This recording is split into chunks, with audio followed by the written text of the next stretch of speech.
Bapak, ibu-ibu, saudara-saudara kaum muslimin rahimakumullah. Di dalam kehidupan kita sebagai seorang muslim, minimal 5 kali dalam sehari semalam kita mendengar seruan untuk mendirikan solat yang disebut azan. Ada kalimat menarik di dalam kalimat azan itu, yakni seruan hayya 'alal falah, marilah menuju kepada keberuntungan, marilah meraih kemenangan. Seruan ini adalah kecenderungan dari setiap manusia, apapun warna kulitnya. Artinya, setiap orang dalam hidup selalu ingin meraih dan mencari kemenangan. Kemenangan akan melahirkan kepuasan batin, dan kepuasan batin memberikan kebahagiaan. Sedangkan kekalahan melahirkan penderitaan batin, dan penderitaan batin menjerumuskan seseorang di dalam berbagai bentuk kerugian. Jikalau inilah seruan azan, maka masalahnya ialah apa yang menyebabkan kita meraih kemenangan. Al-Quranul Karim memberikan tuntunan dan ajaran kepada kita bahwa orang-orang yang memperoleh kemenangan itu tidak lain adalah orang-orang yang bertakwa. Hanyalah mereka yang bertakwa kepada Allah Subhanahu wa ta'ala pada akhirnya akan tampil sebagai pemenang. Lalu siapa orang yang bertakwa itu? Dijelaskan dalam awal-awal Al-Baqarah, orang yang bertakwa yang akan meraih kemenangan. Pertama, allazina yu'minuna bil ghaib, yaitu orang-orang yang beriman kepada yang gaib, percaya bahwa ada alam yang gaib, alam yang abstrak, alam yang tidak bisa dijangkau oleh salah satu daripada panca indera kita. Mereka percaya dan beriman kepada adanya malaikat, beriman kepada adanya iblis dan jin, beriman kepada adanya alam kubur, beriman kepada adanya alam mahsyar, beriman kepada adanya alam akhirat, beriman kepada adanya surga dan neraka. Beriman bukan cuma sekedar beriman dalam ucapan bibir saja, tetapi beriman yang nilai iman itu mampu mewarnai gerak dan gaya hidupnya. Iman yang meresap sampai ke tulang sumsum, kemudian memberikan dampak positif di dalam kehidupan manusia. Alam, kita tahu, adalah sesuatu yang selain Allah, dan Allah bukanlah alam. Apapun namanya selain daripada Allah, itu adalah alam. Alam pada hakikatnya terbagi menjadi dua. Ada alam syahadah, alam nyata, alam konkret, alam yang bisa dijangkau oleh salah satu indera kita.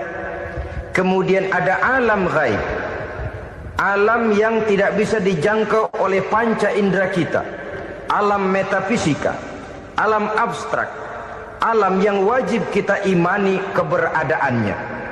Kita percaya bahwa malaikat itu ada. Kita percaya kepada jin, bahwa jin itu ada. Kita percaya kepada adanya iblis dan setan. Bukan percaya kepada iblis dan setannya, percaya bahwa iblis dan setan itu ada.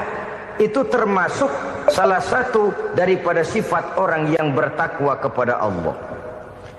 Saudara-saudara kaum muslimin rahimakumullah, kecenderungan pembangunan yang lebih bersifat materialistis biasanya menggeser aspek kehidupan rohani.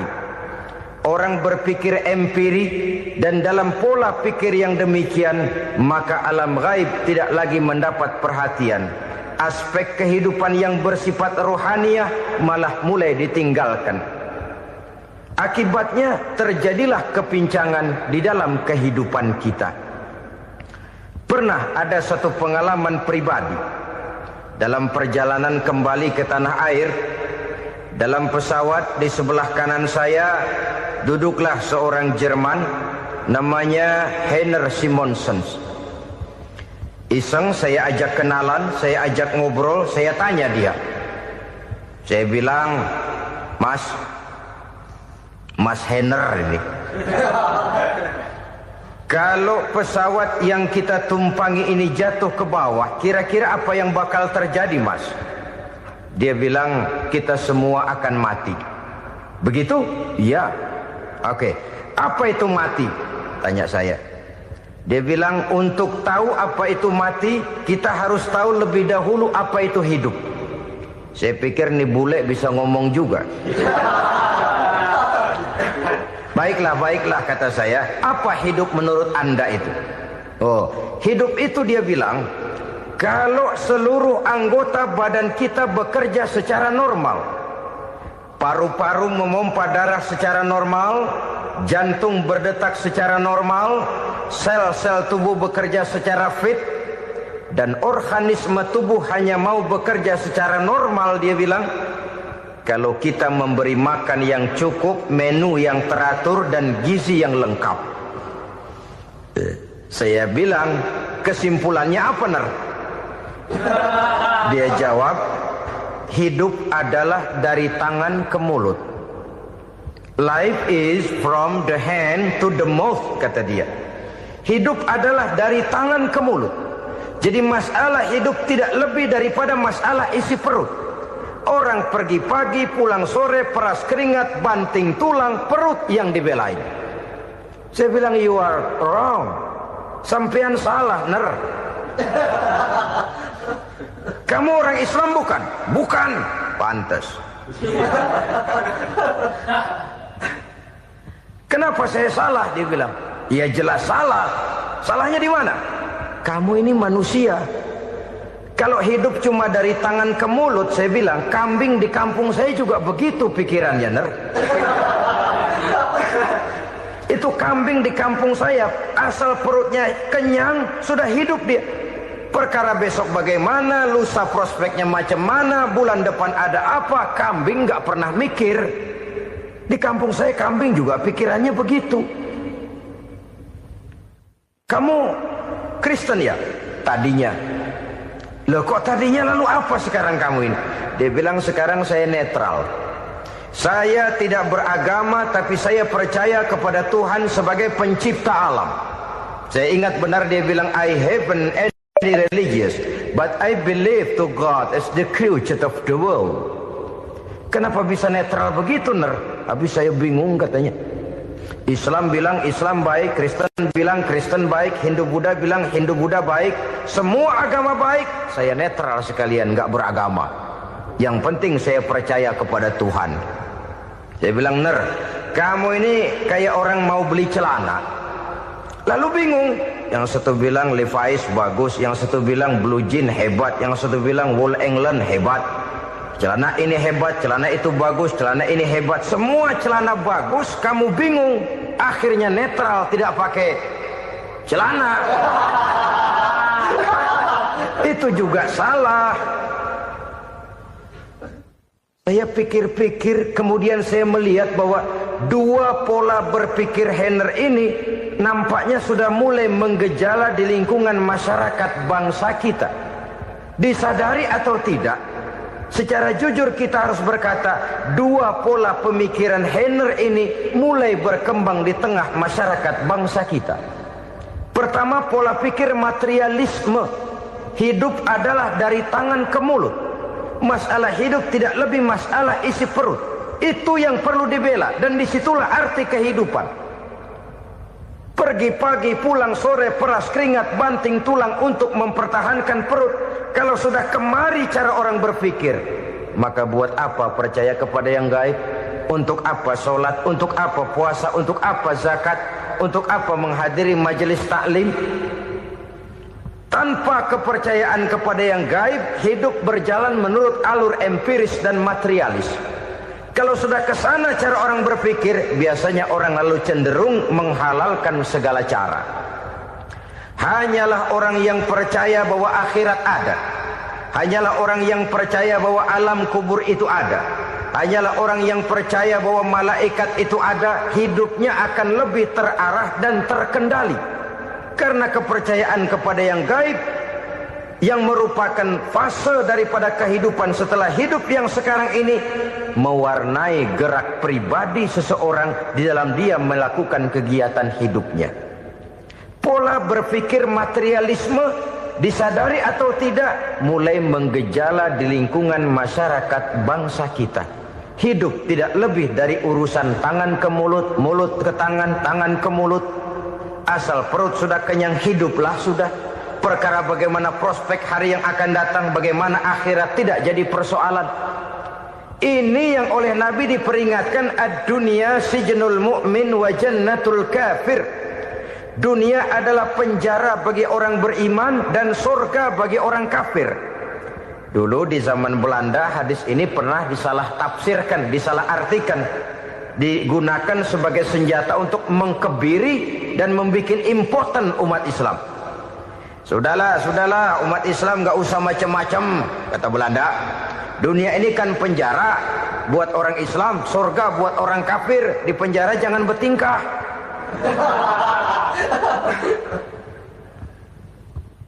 Pengertiannya tidak begitu. Dunia adalah penjara bagi orang mukmin. Artinya dalam kehidupan dunia seorang mukmin tidak bebas memperturutkan hawa nafsunya. Di penjara hawa nafsunya itu. Sebaliknya surga bagi orang-orang kafir. Buat orang kafir surgalah dunia ini. Mereka bebas memperturutkan hawa nafsunya. Dilarang tidak terlarang, dicegah pun tidak tercegah. Mereka hidup menurut alur bisikan nafsu mereka sendiri. Kemudian bila ajal datang, maut merenggut nyawa, selesailah surganya sampai di situ. Maka bagi orang-orang yang tidak percaya kepada adanya akhirat, kepada adanya alam gaib, surganya sebatas umurnya. Sekali lagi, surganya sebatas umurnya. Bila umur selesai, ajal pun datang merenggut nyawa, selesailah sudah surganya sampai di situ. Alangkah pendeknya perjalanan orang-orang yang tidak percaya kepada alam gaib ini.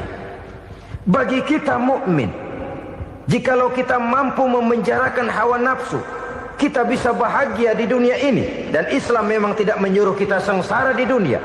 Raih dunia, kejar dunia, gapai dunia sebagai alat untuk mencapai kebahagiaan di akhirat nanti.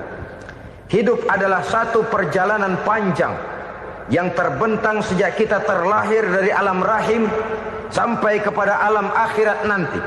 Andai kata kita gagal meraih kebahagiaan di dunia, toh kita masih punya akhirat. Tapi jangan jadi dalil yang melemahkan semangat. Biarin dah kita di dunia kebelangsak, yang penting akhirat. Akhirnya dunia benar-benar kebelangsak. Bagaimana dunia ini bisa kita raih, dan bagaimana meraih dunia untuk menunjang kepentingan akhirat nanti. Yang kedua, dari pikiran Heiner yang saya lihat menggejala di lingkungan masyarakat bangsa kita, timbulnya manusia-manusia netral. Seolah-olah Tuhan yes, agama no. Sama Tuhan percaya, agama ogah. Tuhan ngangguk, giliran agama godeng. Padahal hampir dalam setiap ayat dalam Quran, kata-kata amanu biasanya bergandeng dengan wa amilus sholihat. Iman dan amal soleh. Ini sebagai isyarat Tuhan dan agama jangan pernah dipisah-pisah. Apabila kita bertuhan, maka kita harus beragama. Apabila kita beragama, maka agama itu harus bersumberkan dari Tuhan yang kita imani itu. Tidak mungkin kita pisah, Tuhan yes, agama no. Sama Tuhan percaya tapi agama bikin sendiri. Sembayangnya cukup bengong 2 jam madep ngulon.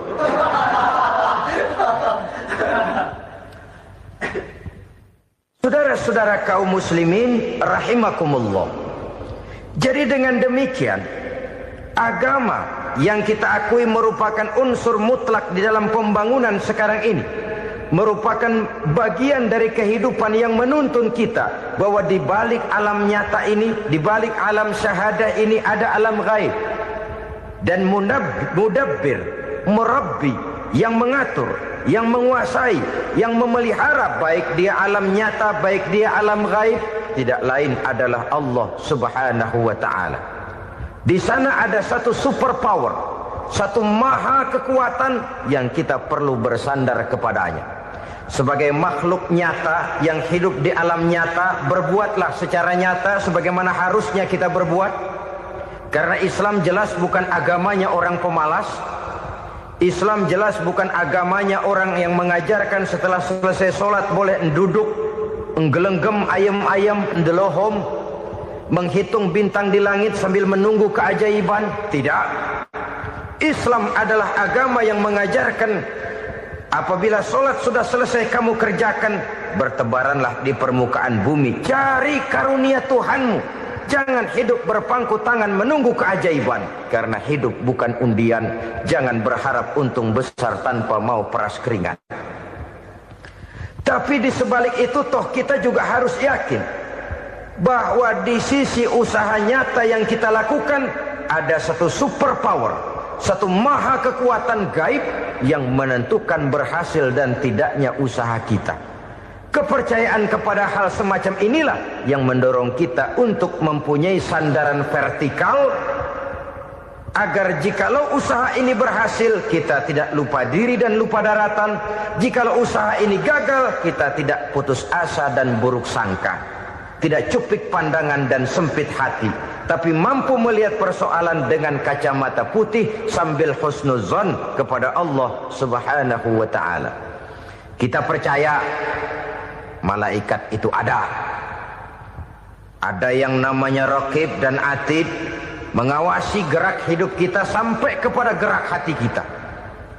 Ini memberikan sugesti agar kita berhati-hati. Tidak sejengkal tanah pun kita bisa berlindung dari pengawasan Raqib dan Atid.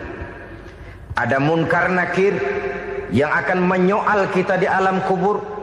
Ada malaikat Malik, penjaga neraka. Ada malaikat Ridwan yang menjaga surga. Kita percaya kepada adanya jin, kita percaya kepada adanya setan, iblis.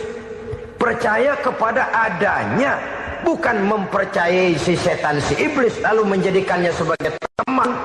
Tidak. Percaya bahwa mereka itu ada dan merupakan makhluk Allah yang gaib, yang diciptakan Allah Azza wa Jalla. Kepercayaan kepada alam gaib memberikan motivasi terhadap gerak lahir manusia, sehingga dengan motivasi kepercayaan kepada yang gaib, gerak lahir jadi lebih terarah, jadi lebih terpelihara. Pernah seseorang bertanya, "Pak, apakah adanya akhirat bisa dibuktikan secara ilmiah?" Saya bilang tidak bisa, tidak bisa. Kenapa? Karena yang berangkat nggak pernah pulang kembali lagi. Kalau dia pulang kemari bisa kita tanya bagaimana enak di sono. Cuma secara moral saya katakan, lebih beruntung orang yang percaya kepada akhirat daripada yang tidak. Sekarang saudara percaya akhirat ada, lalu saudara baik-baik di dunia, sholat, puasa, zakat, menolong orang lain, menebarkan kebajikan. Saudara mati, andai kata akhirat tidak ada, toh dalam hidup saudara sudah berbuat baik. Paling tidak nama saudara akan dikenang sebagai orang baik. Sebaliknya, saudara percaya, kata saya, bahwa akhirat tidak ada, lalu hidup semau-maunya, tenggelam dalam maksiat dan munkarat, menentang Allah, tidak mau ruku dan sujud. Lalu saudara mati, kemudian akhirat ada. Ayo, mau apa? Bekal tidak punya. Jadi secara moral lebih beruntung orang yang percaya kepada adanya akhirat daripada yang tidak percaya. Dan itu alam gaib yang tidak bisa dibuktikan secara eksat. Jangankan untuk membuktikan seperti itu, dalam kehidupan sehari-hari saja yang kita rasakan tidak selalu berbentuk toh. Angin, bagaimana sih bentuknya angin? Kita tidak tahu. Merah, buktinya kalau dikerok merah. Yang merah itu kulit, yang kulit kita bukan anginnya. Sakit, rasa sakit itu ada, tapi bagaimana bentuk sakit? Kita nggak pernah tahu. Kalau kita makan cabai pedas, bagaimana bentuk pedas itu tidak ada, tapi rasa ada. Bentuk pedas hijau, cabenya bukan pedasnya. Tidak semua yang kita rasakan bisa kita gambarkan dalam bentuk yang konkret. Oleh karena itu, sekali lagi bahwa kepercayaan kepada alam yang gaib mampu memberikan satu sugesti yang menata kehidupan seseorang lebih lurus, lebih terarah, dan lebih terkendali. Maka wajar kalau kepercayaan kepada yang gaib mengantarkan seseorang untuk meraih kemenangan. Kenapa? Dia percaya kepada yang gaib, bahwa akhirat ada, bahwa alam kubur ada, bahwa pertanggungan jawab itu ada. Maka dia lalu tidak hidup saenae udele dewe gitu loh. Tidak hidup menurut seleranya sendiri, terarah, teratur. Ini cirinya yang pertama. Orang bertakwa yang akan meraih kemenangan, mereka beriman, mereka percaya kepada yang gaib. Bahkan hal-hal konkret saja selalu berangkat dari yang gaib. Saudara-saudara, para remaja, para pemuda sekarang ini tidak pernah tahu toh siapa yang akan jadi teman hidup saudara. Kita bisa saja ngerancang, mentargetkan, tapi toh akhirnya yang namanya jodoh bukan kekuasaan kita. Rezeki di luar kemampuan kita. Begitu juga ajal, maut, jodoh, ajal adalah contoh-contoh konkret bahwa pada akhirnya yang gaiblah yang menentukan. Bertahun-tahun ngelancong, emang jodoh seret, nggak jadi.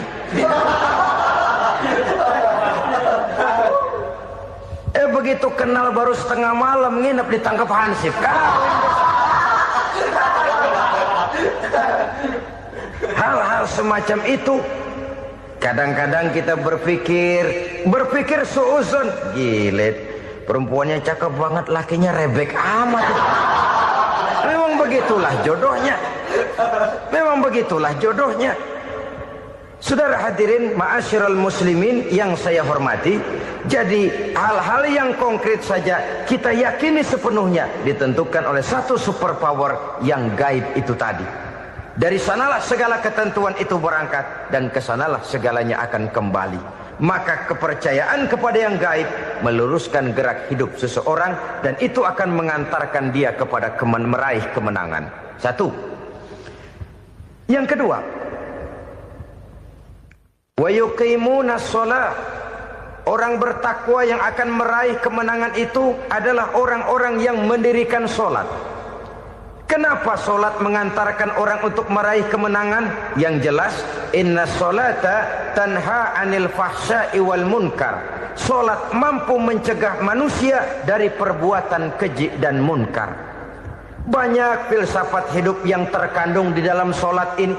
Sejak kita wudhu, sampai kita menghadap ke arah kiblat, sampai kita melakukan gerak-gerak sholat, bacaan-bacaan yang ada di dalam sholat, lalu sampai kepada mengucapkan salam. Banyak filsafat hidup yang terkandung di dalam sholat. Umpamanya saja, setelah takbiratul ihram mulai kita dengan sholat dalam posisi berdiri, diajarkan dalam kitab-kitab fikih agar kita melihat ke arah tempat sujud. Ini kan filsafat kehidupan. Kalau kamu sholat dalam posisi berdiri, lihat tempat sujud. Jangan sholat mata jelalatan, sebab nanti bisa mengurangi kekhusyuan. Jadi wajar kalau yang dikatakan bahwa yang paling afdol adalah shaf yang di depan.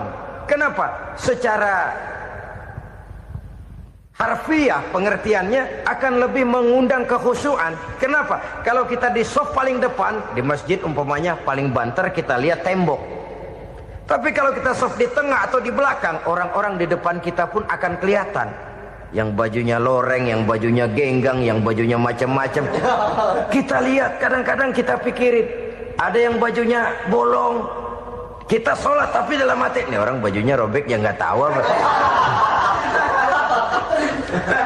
Ada saja hal-hal yang mengusik kekhusyuan kita. Oleh sebab itu diajarkan dalam posisi berdiri, lihat, arahkan pandangan matamu kepada tempat sujud. Ini kan filsafat kehidupan. Maksudnya apa? Kalau lagi diri lihat dong tempat sujud. Kalau udah di atas ingat dong sama yang bawah. Kalau sudah tinggi ingat dong dari mana kamu berangkat.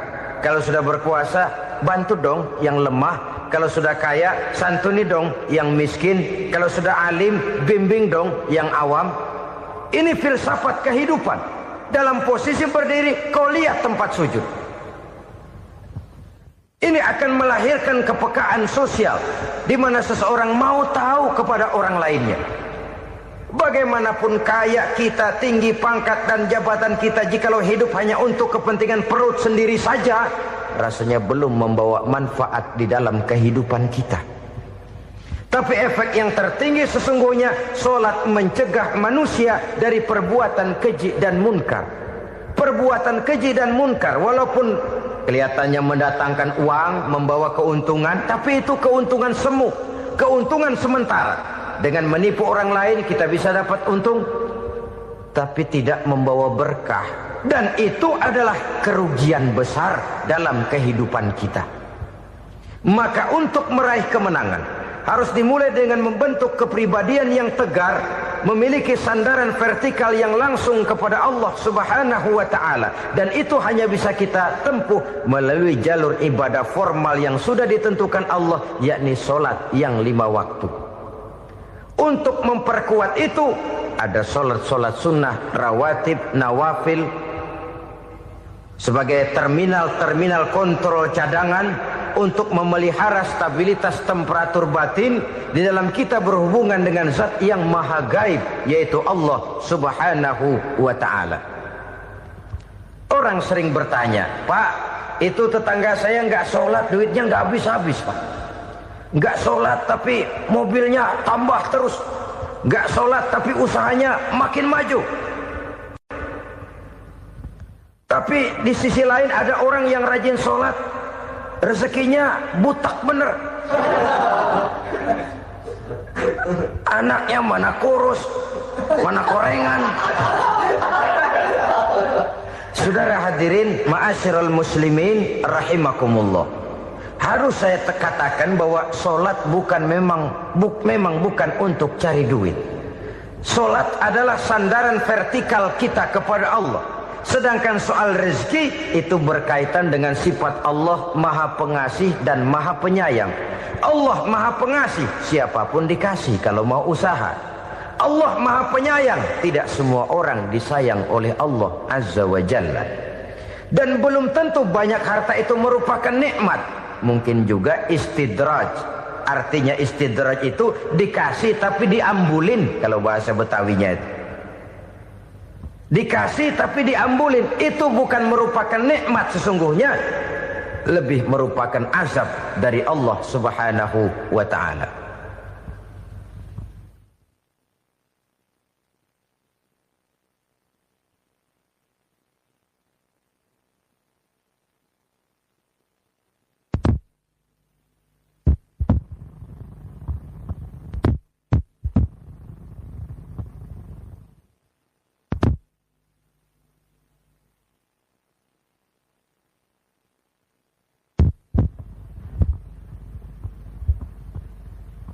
Agama mempunyai sistem solat, dan kita umat Islam telah dituntun oleh Allah Subhanahu wa ta'ala yang wajibnya 5 kali dalam sehari semalam mendirikan solat, dan itu tentu berada dalam jangkauan kemampuan manusia.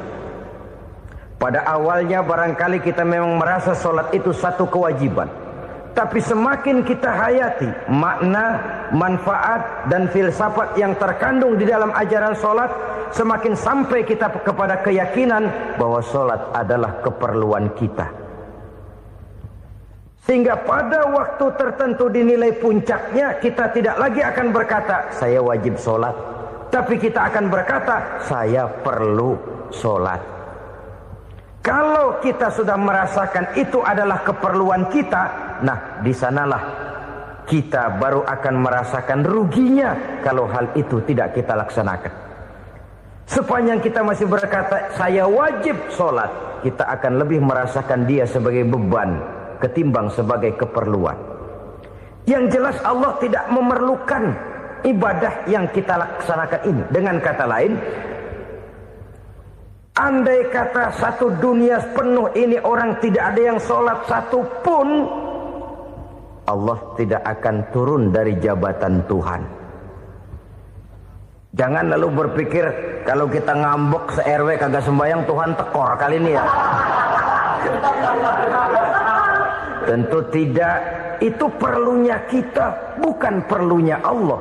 Dan pada induknya kita akan berkata, saya perlu agama.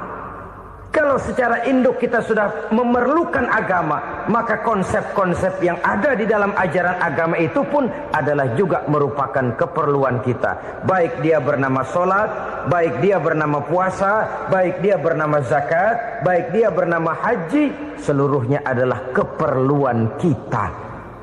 Dan sesuatu yang kita perlukan apabila tidak kita laksanakan akan melahirkan kerugian di dalam kehidupan. Jangan heran kalau kita membaca riwayat perjalanan hidup para salafus soleh, orang-orang soleh. Ada yang tahajud sampai 100 rakaat, ada yang sholat malam kakinya sampai bengkak. Kita sekalinya bengkak biri-biri. Ada yang sholat membaca surah dalam Al-Quran sampai khotam Quran. Kok mau? Mereka sudah merasakan itu keperluan. Itu saja soalnya. Satu saat pun jikalau kita merasa bahwa itu keperluan saya, kita pun akan melaksanakan seperti itu. Keperluan saya dalam kehidupan. Inilah yang kedua.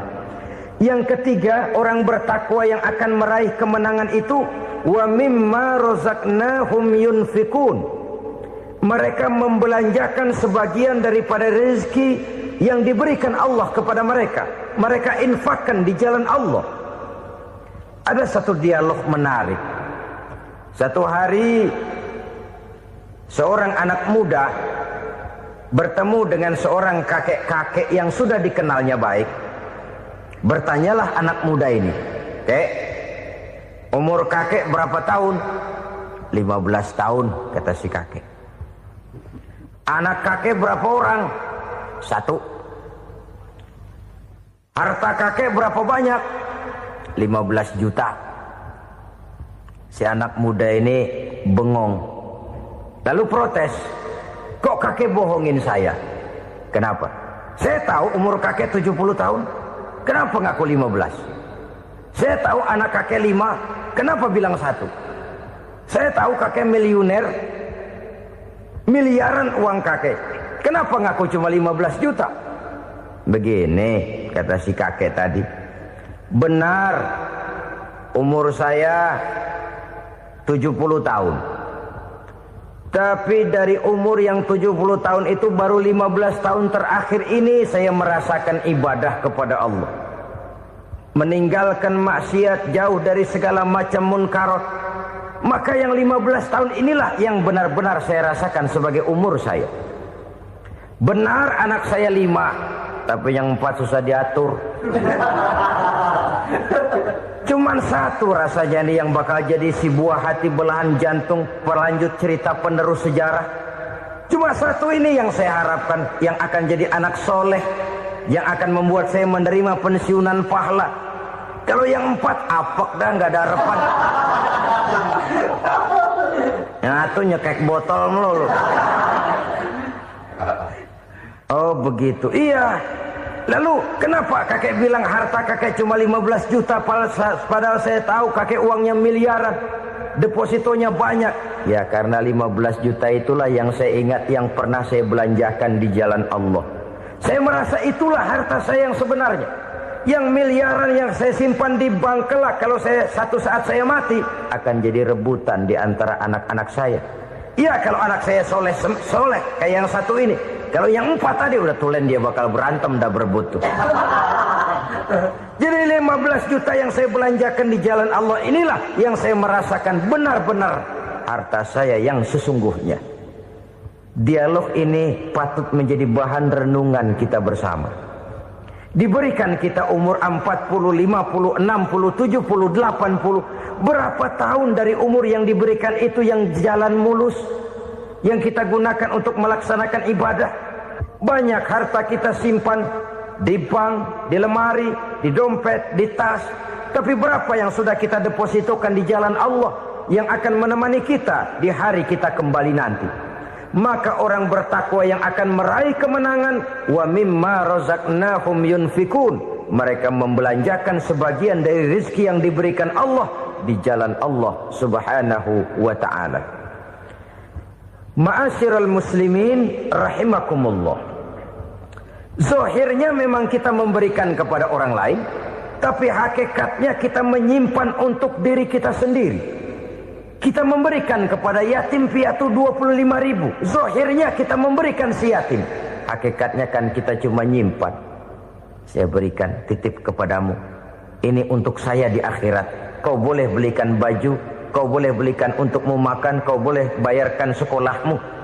Ini untuk saya. Hakikatnya kita nyumbang masjid 1 juta, zahirnya kita berikan kepada panitia masjid, tapi hakikatnya kan cuma titip. Titip 1 juta ya, untuk saya di alam kubur nanti. Silakan kau boleh belikan semen, ini uang, belikan besi, belikan pasir. Saya cuma sekedar titip untuk kepentingan saya. Hakikatnya kita cuma sekedar menitip. Sebagaimanapun pada hakikatnya, apapun yang kita miliki dalam kehidupan kan cuma sekedar hak guna pakai, bukan hak milik mutlak. Harta kita, rumah kita, kendaraan kita, kebun kita, pabrik kita, hak guna pakai saja. Hak milik mutlak cuma untuk Allah Subhanahu wa ta'ala. Saudara-saudara kaum muslimin rahimakumullah. Ini yang ketiga. Kemudian yang keempat, orang-orang bertakwa yang akan meraih kemenangan, allazina yu'minuna bima unzila ilaika. Mereka yang beriman, mereka yang percaya kepada apa yang telah diturunkan kepadamu Muhammad, ay Al-Quran, yakni Al-Quranul Karim. Setelah percaya kepada yang gaib, mendirikan solat, kemudian menginfakkan sebagian dari rezeki yang diberikan Allah, mereka juga lalu percaya kepada yang diturunkan terhadap Nabi, yaitu tidak lain Al-Quranul Karim. Sekali lagi di sini, percaya bukan hanya sekedar percaya saja, tetapi percaya lalu menjadikan Al-Quran itu sebagai pedoman hidup.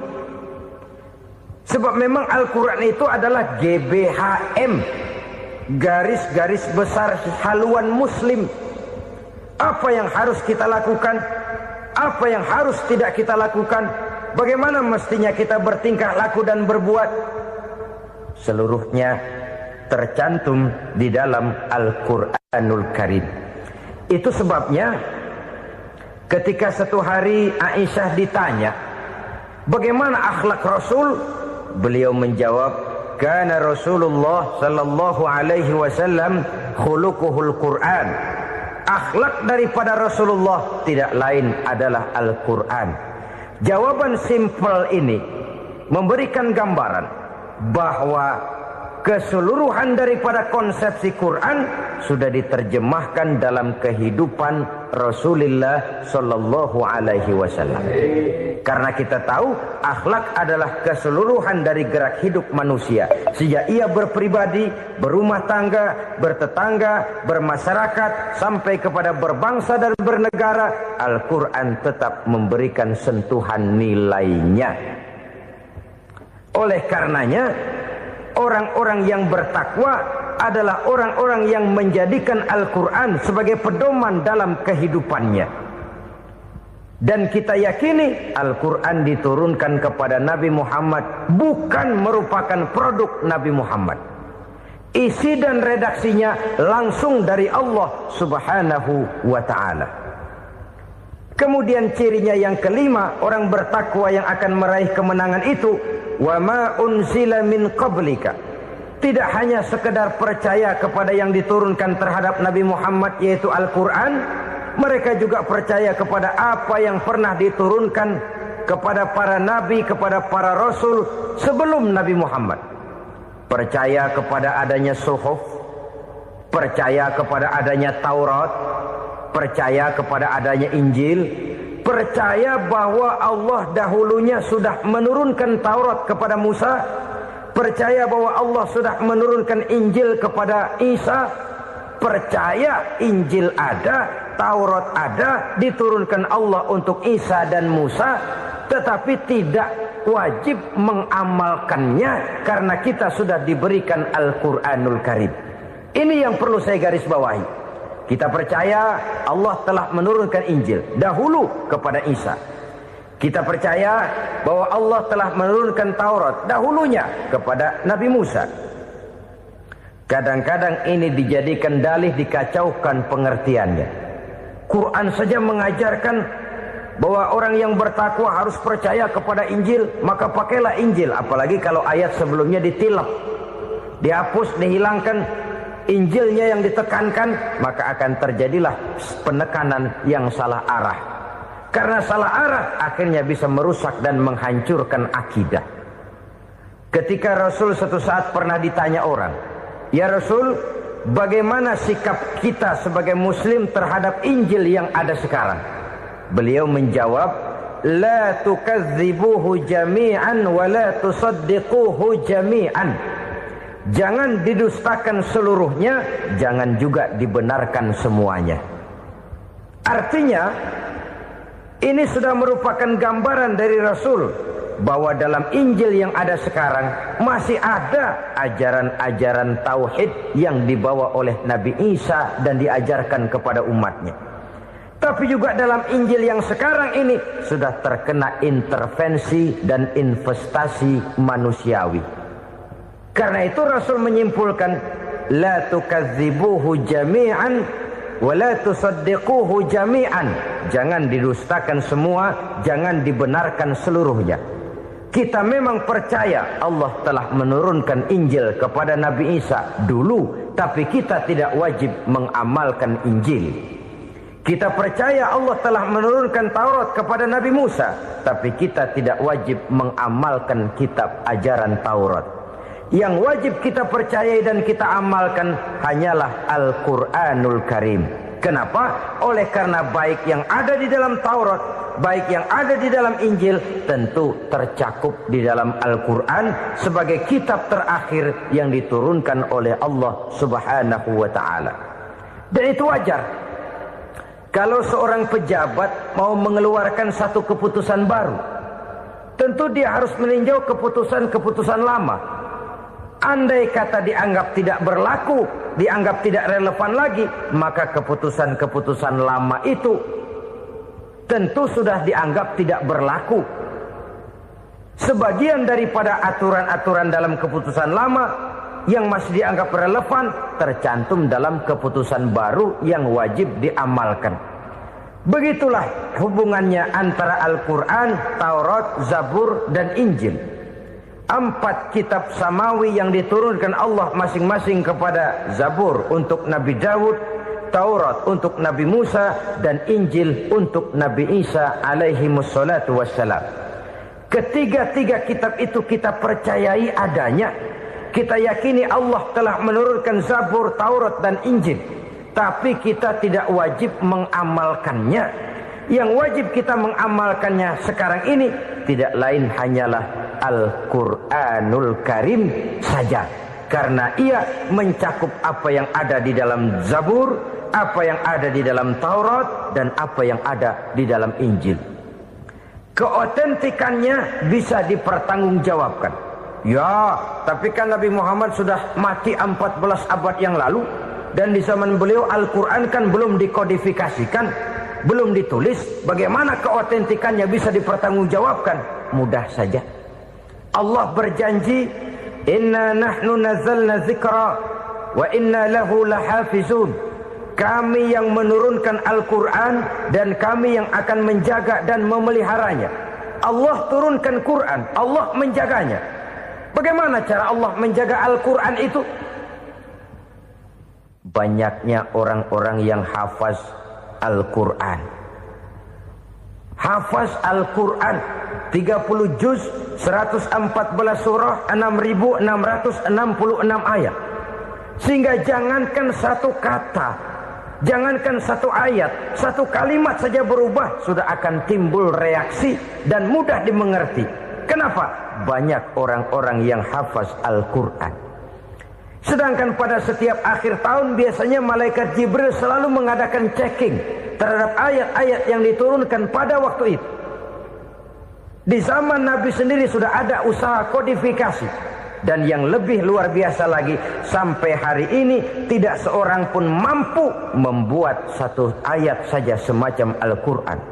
Ke bahasa manapun dia diterjemahkan, naskah aslinya tetap ikut. Rujukan dasarnya tetap ada. Berdasarkan itu, maka tidak mungkin terjadi penyelewengan terhadap atau pemalsuan terhadap ayat-ayat Al-Quranul Karim. Kesuciannya, keotentikannya, kemurniannya bisa dipertanggungjawabkan. Ma'asyiral muslimin rahimakumullah. Oleh karenanya, konsepsi dasar daripada ajaran Islam ini memang tidak lain adalah Al-Quran dan Sunnah. Isi daripada agama Islam yang merupakan iman, Islam dan ihsan, konsepsi dasarnya tidak lain adalah Al-Quran dan Sunnah Rasulullah Sallallahu Alaihi Wasallam. Maka yang kita perlukan sekarang ini adalah terjemahan Al-Quran di dalam kehidupan kita. Dengan demikian, maka gaya kehidupan yang lebih Qurani itulah yang kita dambakan. Kita perlu memang terjemahan Quran dalam bahasa Inggris, dalam bahasa Belanda, dalam bahasa Jepang. Tapi yang lebih kita perlukan adalah terjemahan Quran di dalam kehidupan kita. Konsekuen, tidak memanipulasi, ringan sama kita jinjing, berat sama kita pikul. Jangan kalau lempengan ayat Quran tuh kira-kira enak diamalin, keras teriakan kita. Giliran kira-kira ayat Quran itu mukul kepala kita sendiri, diam kita. Itu ciri yang pernah disindir Allah dalam awal-awal Baqarah juga. Ciri beragamanya orang yang munafik. Kullama adha'a lahum masyawfih, kata Allah. Wa iza azlama alaihim qamu. Apabila terang mereka jalan, apabila gelap mereka berhenti. Artinya, kalau kira-kira di Islam nguntungin, rame-rame pada teriak Islam. Tapi ketika diminta untuk berjuang, ketika dituntut untuk berkorban, rame-rame mengundurkan diri. Nasib agama tidak ubahnya seperti daun pisang yang dikait orang di tepi jalan lantaran tak berpayung di ketika hari hujan. Manakala hujan usailah sudah, daun itu pun dicampakkan di tepi jalan, diinjak pula orang nan lalu. Artinya, orang menjadikan agama cuma sebagai lipstick, decoration only, tidak konsekuen. Hanya pada saat-saat kelihatannya Islam membawa keuntungan, rame-rame orang teriak-teriak tentang Islam. Tapi jikalau diminta berjuang, jikalau dituntut untuk berkorban, biasanya rame-rame juga mengundurkan diri. Jangan heran kalau mayoritas hitungan kita, tapi minoritas peranan kita. Kuantitas kita dalam jumlah, tapi dalam kualitas kita lebih sering jadi penonton daripada jadi pemain. Padahal itu sangat tidak boleh terjadi. Umat Islam di Indonesia harus bangkit. Umat Islam di Indonesia harus sadar akan keberadaannya. Tidak boleh hanya jadi penonton berpangku tangan.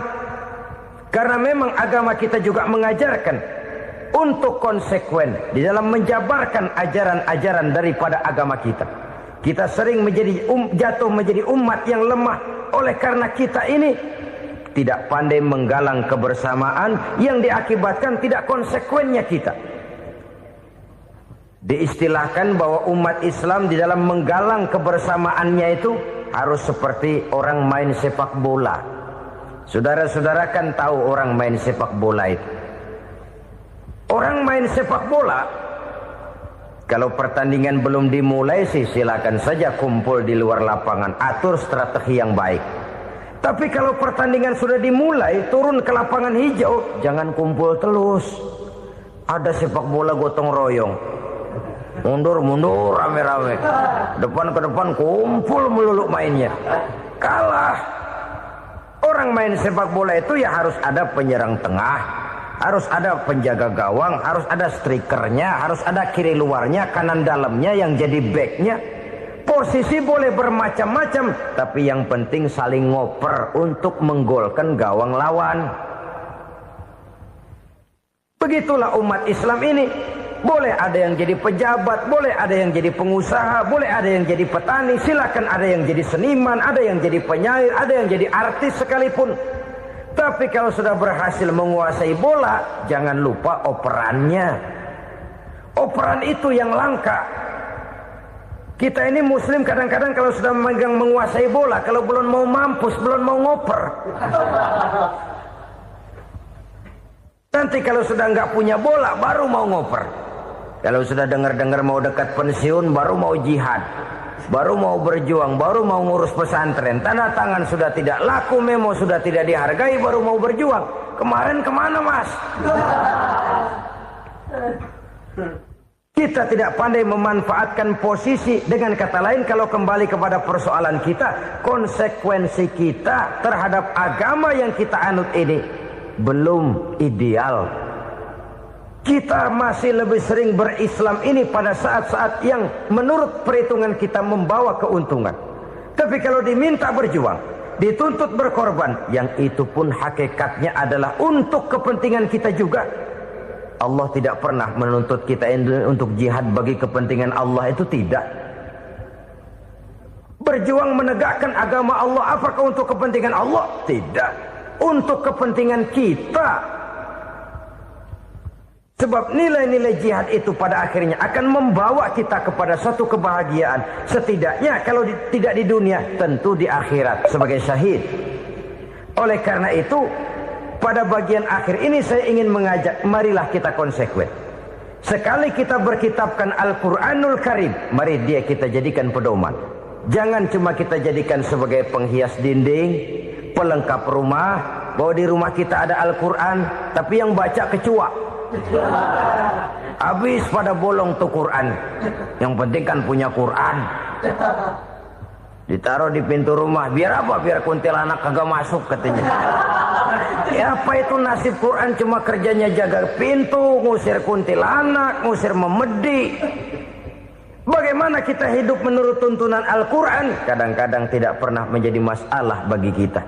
Maka bagaimanakah Al-Quran akan mungkin membawa keberkahan dalam hidup kalau ajarannya kita injak-injak dalam keseharian kita? Mewujudkan gaya hidup yang lebih Qurani, itulah yang akan kita rintis di dalam kehidupan kita. Bertahap, step by step, menurut kemampuan yang ada pada kita. Jika jalan ini tidak bisa kita selesaikan, percayalah akan ada generasi penerus yang akan melanjutkan usaha dan cita-cita mulia itu. Jadi percaya kepada Taurat, percaya kepada Injil, sekadar percaya Allah dahulunya sudah menurunkan itu. Tapi kita tidak wajib mengamalkannya. Kenapa? Generasi Injil masa berlakunya sudah kedaluarsa. Taurat masa berlakunya sudah kedaluarsa. Injil pernah berlaku untuk orang Nasrani di zaman Nabi Isa. Taurat pernah berlaku untuk orang Yahudi di zaman Nabi Musa. Setelah generasinya berlalu, datang Rasul penutup yang membawa Al-Quranul Karim. Maka Al-Quran itulah yang berlaku menjadi pedoman sampai hari akhir nanti. Jangan jauh dari Al-Quran, karena apabila ini kita lakukan, maka kita akan kembali kepada satu gaya hidup yang jauh dari tuntunan agama. Dan itu artinya kita akan semakin jauh untuk meraih kemenangan. Saudara-saudara kaum muslimin rahimakumullah. Yang keenam, yang terakhir, orang-orang bertakwa yang akan meraih kemenangan itu, wabil akhirati hum yuqinun. Mereka percaya, mereka yakin seyakin-yakinnya akan adanya hari akhir, di mana seseorang akan mempertanggungjawabkan seluruh perbuatannya di dalam hidup ini. Dan tidak ada satu perbuatan yang bagaimana kecilnya sekalipun yang tersembunyi dalam pandangan manusia yang tidak akan dibukakan persoalannya di mahkamah Qadi Rabbul Jalil di akhirat nanti. Itulah sebabnya maka percaya kepada akhirat disebut secara khusus. Padahal di awal tadi sudah dijelaskan yu'minuna bil ghaib, percaya kepada alam gaib, dan alam gaib ini termasuk akhirat. Kenapa pada bagian akhir disebut lagi akhirat?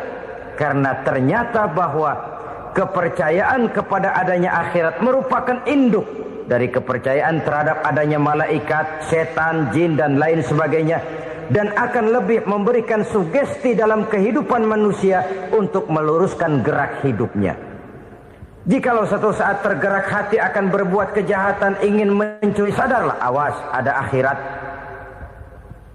Sebab kalau kita cuma teriak awas ada polisi, itu cuma tertunda sementara, begitu polisi meleng, embat.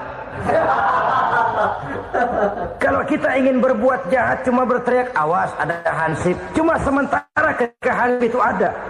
Tapi kalau ceritanya awas ada akhirat, mau menyeleweng awas ada akhirat, mau berjudi awas ada akhirat, mau mencuri awas ada akhirat. Keyakinan yang akan meluruskan gerak hidup manusia sehingga gerak itu jadi lebih terarah dan terkontrol, tidak merugikan baik diri sendiri, lebih-lebih orang lain. Ternyata bahwa kepercayaan kepadanya adanya hari akhirat sanggup menjadi sumber daya kontrol dari kehidupan manusia, sehingga ia tidak terjebak dalam perbuatan maksiat dan munkarat. Saudara-saudara kaum muslimin, inilah saja yang kita bicarakan pada pertemuan kali ini.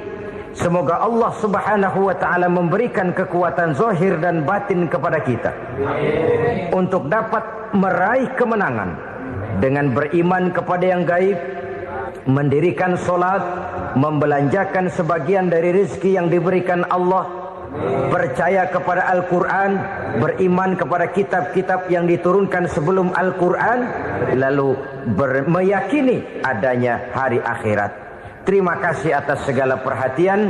Mohon maaf atas segala kekurangan. Usikum wa nafsi bitaqwallah. Wassalamualaikum warahmatullahi wabarakatuh. Ya, assalamualaikum. Selamat pagi teman-teman.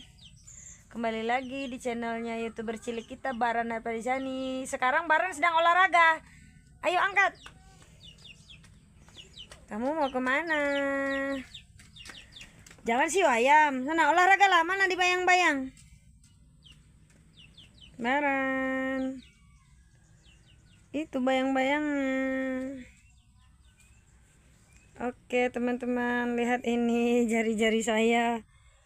Lagi ingat pada zaman dahulu, pas lagi apa ini? Lagi zaman-zaman SD dulu. Bikin pacarnya dari pacar kayu, ditumbuk, dikasih semut merah, kasih nasi, dikasih bikin video. Ayo jalan-jalan, Baran lagi di videoin olahraga. Lihat bayangmu tuh, bayang-bayangnya di tanah. Angkat, gimana angkat olahraganya? Wah, lihat buah naganya sudah tumbuh. Janganlah ini dimatiin.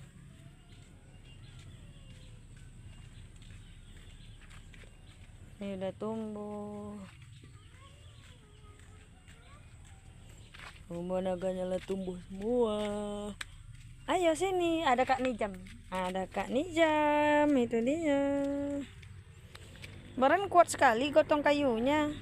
Lihat bayangnya, ada bayangnya. Wah, bayang-bayang Baran seperti olahraga. Nah,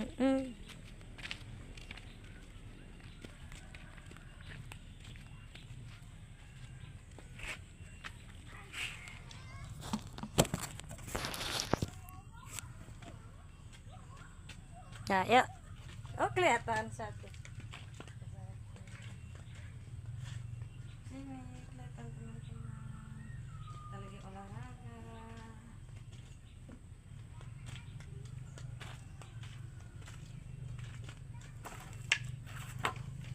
Main layang-layang.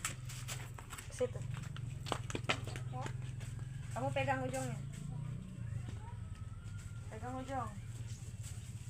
Ke ibu, arah ibu. Balik. Sini ya. Sini. Udah, taruh. Udah, lepas di mana ini? Udah. Punya yuk, simpan dulu. Marahnya. Nah, kita olahraga lagi. Aku punya kayu. Nek. Kayu. Kita lihat. Tung syahur. Di bawah. Tung syahur. Tongkat. Tung syahur. Olahraga, lihat. Baran olahraga, teman-teman. Sini, dekat sini biar kelihatan. Masuk. 1, 2, 3, 4, 5, 6. Ya, olahraga lah ke atas. 7, 8. Mamanya nyari kayu. Mau jualan lagi enggak? Nanti paling udah beres di Kebun ya. Nunggu anak sekolah balik. kalau udah masuk Udah ya, sekolah. beres. Ayo olahraga. 1, angkat. 2, ke atas seperti tutur sayur. Olahraga. 1, yang kuat. Lihat bayang ibu. 1, 2, 3, 4, 5, 6, 7, 8, 9, 10. Satu lagi. Huruf belajar sekolah TK. A, B. Ayo. A, B, C, D, E, F, G, H. Lihat ada bayang ibu. G, bayangan barat. Belajar dulu huruf. Ayo. A bilang. Ayo sebut ibu. A bilang. A, B. Mana sapu ibu tadi ya? Nah ini tongkat kamu udah 2. Pegang satunya juga. Nah, taruh dulu ya. Taruh sini dulu ya. Nah, mau sapu. Baran minggir dulu. Nggak bisa sapu pakai kayu.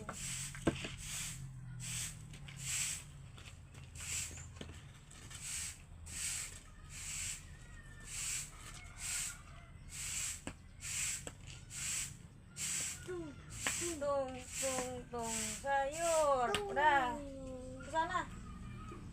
Oh, Nando udah pulang ya. Tuh, lihat Kak Nando nyari pulang. Nah, sapulah situ. Nenek sihir. Tongkat sayur. Waspada sayur. Jangan itu miri nenek. Nanti mana nenek? Nanti itu sayur.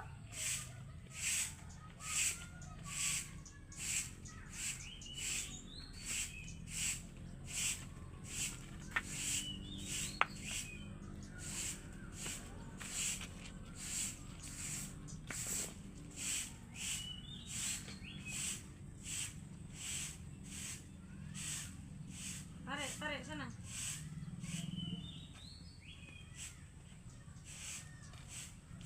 Udah.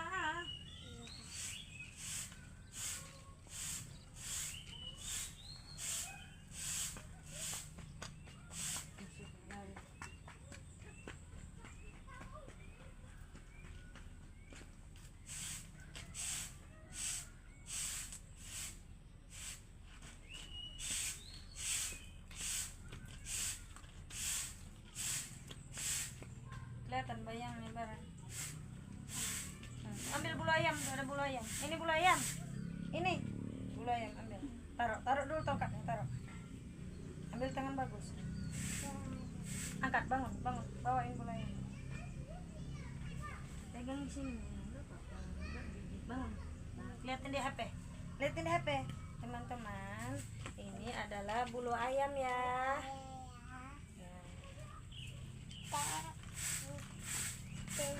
Sakep ya. Oh, pinter pula. Gimana bilangnya nak? Kok wati? Ada. Gimana bilangnya? Jangan lupa subscribe. Gimana bilangnya? Jangan lupa. Bilang dulu. Jangan lupa subscribe ya. Masya Allah pinternya.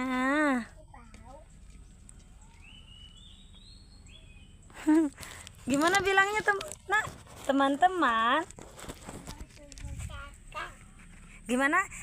Jangan lupa subscribe ya. Ya dadah Kak dulu, dadah. Sekarang udah selesai. Oke, sampai jumpa lagi di video Baran Arpadiasani selanjutnya. Semoga teman-teman diberikan kesehatan semuanya, dilancarkan rezekinya. Gimana sayang? Jangan lupa subscribe ya di channel Baran. Semoga tambah rezekinya. Ucap salam dulu. Di sini salamnya ya. Assalamualaikum, sampai jumpa ya teman-teman. Dadah Kak, dadah. Dadah gini, dadahnya. Dadah.